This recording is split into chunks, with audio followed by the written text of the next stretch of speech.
Shoniot. Boker Tov U'Mevorach. Alors dans la paracha de cette semaine, on a lu Vayakom Sede Ephron Asher Bamarpela.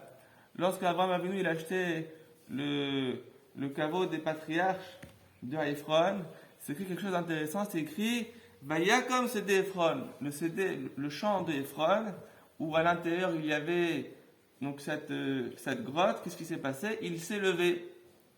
Alors Rachid a un problème. Depuis quand un champ il se lève? On n'a jamais vu un champ qui marche. D'accord? Donc c'est pas que le champ il s'est levé.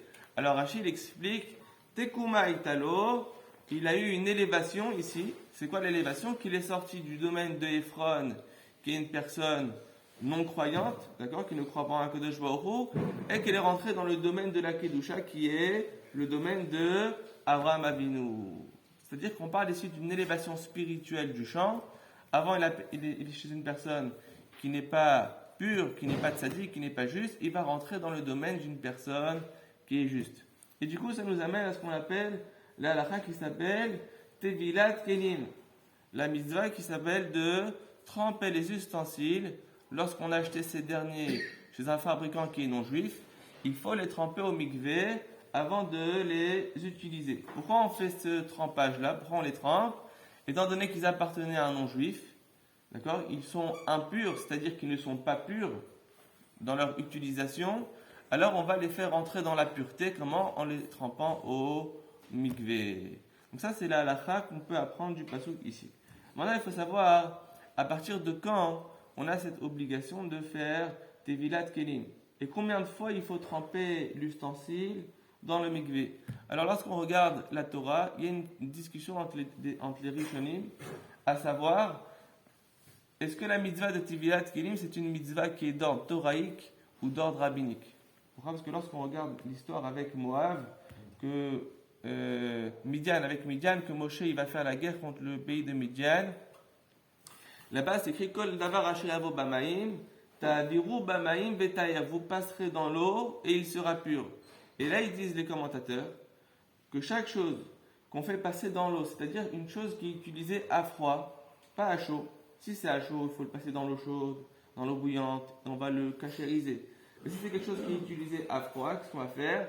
Ta'aviru bamaim, on va le faire passer dans l'eau. C'est quand on va le faire passer dans l'eau, il y en a qui disent, d'ici à halakha de la Torah, qu'un ustensile qui appartenait à un non-juif, à Midian, on doit le faire passer dans l'eau, c'est-à-dire le tremper au mikvé, à froid, afin de le cachériser pour pouvoir l'utiliser. Il y en a d'autres qui disent non, ça parle d'une cachérisation de l'ustensile à chaud. S'il a été utilisé à chaud, une marmite à chaud, on doit le tremper à chaud pour sortir tout ce que la marmite elle a absorbé comme goût, comme chose qui n'est pas cachère. En tout cas, discussion, est-ce que c'est d'ordre toraïque ou d'ordre rabbinique? En tout cas, ce qui est sûr, c'est quoi? C'est que, a priori, on pourrait dire que d'après le Shulchan Aruch, la Tevilat Kelim, elle est d'ordre toraïque, mais pas dans tous les ustensiles. Dans les ustensiles en argent, en or, en ferraille. D'accord? Pourquoi? Parce que ce sont des choses justement qui sont écrites là-bas dans le verset. Et c'est quoi la particularité des choses qui sont écrites dans le verset? Ce sont des choses que, lorsqu'ils se cassent, on peut toujours les réparer. Si jamais du fer se casse, se trouve, qu'est-ce qu'on fait? Avec le chalumeau, on arrange la ferraille. Et du coup, ça nous laisse dire qu'aujourd'hui, lorsque maintenant on veut tremper des verres en verre, est-ce que la Tevilat Kelim, elle est d'ordre toraïque ou d'ordre rabbinique? On pourrait dire qu'elle est d'ordre toraïque. Pourquoi? Parce que si le verre il se casse, qu'est-ce qu'on fait? On le remet dans le four, d'accord? Et on le recompose, on l'arrange, d'accord? On peut le réutiliser. Donc a priori, est-ce que c'est d'ordre toraïque ou d'ordre rabbinique? D'après le Shulchan Aruch, a priori c'est d'ordre toraïque, mais que dans certains ustensiles.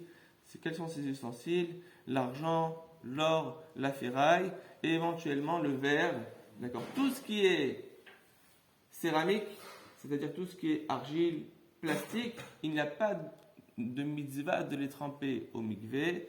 D'accord? C'est pour ça que si on achète des bols en plastique, on ne va pas les tremper au mikvé. Pourquoi? Parce qu'ils ne sont pas liés à cette mitzvah de tremper les kelim. Donc ça c'est par rapport à cette mitzvah de Tevilat Kelim. Pourquoi on trempe ces ustensiles? Pas parce qu'il y a eu une utilisation qui a été pas bonne, parce qu'il Ici, il s'agit quoi? J'ai acheté un ustensile d'un non-juif, mais il est neuf l'ustensile. Mais étant donné qu'il appartenait à un non-juif, d'accord, alors il faut le sortir du domaine du non-juif et le faire rentrer dans notre domaine, Kedusha. Il y a besoin d'une élévation de Kedusha, et du coup on va tremper ces ustensiles. Combien de fois on va les tremper? Alors hier je suis parti tremper des ustensiles pour l'atelier pizza, avec les enfants qui étaient extraordinaires, et on m'a dit qu'il fallait tremper 3 fois. Quand j'étais petit, on m'a dit tu trempes 3 fois. Et là, j'étais là, je dis, c'est quoi ça, tremper 3 fois? Où c'est écrit? C'est pas logique.